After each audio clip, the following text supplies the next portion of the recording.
never think about your freedom until it's taken away from you.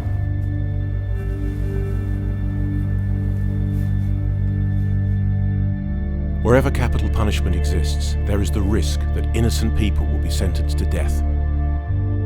In the US alone, 163 people have been freed from death row since 1973.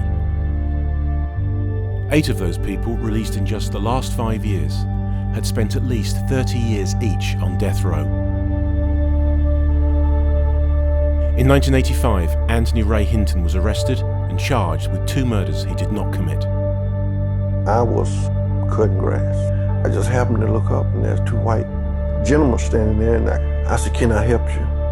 And they identified themselves as detectives. And they said, "We have a warrant for your arrest."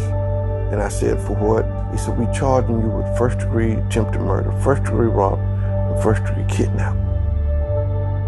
I said, "Well, you got the wrong person. I ain't done none of that." The state wrongly claimed that bullets from the crimes came from a gun found in his mother's house. There was no other evidence against him. What would you do if you passed a polygraph test but no one believed you?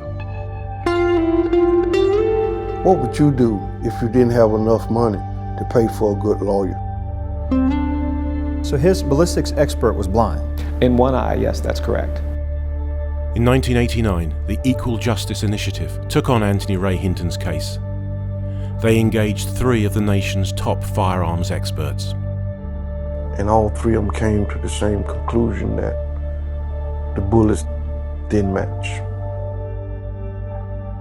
After a long legal battle, the US Supreme Court overturned Antony Ray Hinton's conviction in 2014. After 30 years, he was finally set free. Thank you, Jesus. They took my 30s, my 40, my 50, but what they couldn't take was my joy. No criminal justice system is perfect. Mistakes happen wherever you are in the world.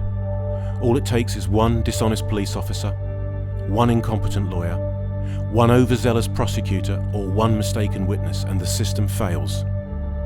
In 2016, more than 60 death row prisoners were exonerated worldwide. But these are just the cases we know about. Many wrongful convictions will never be discovered. Knowing all this, can the death penalty ever be justified?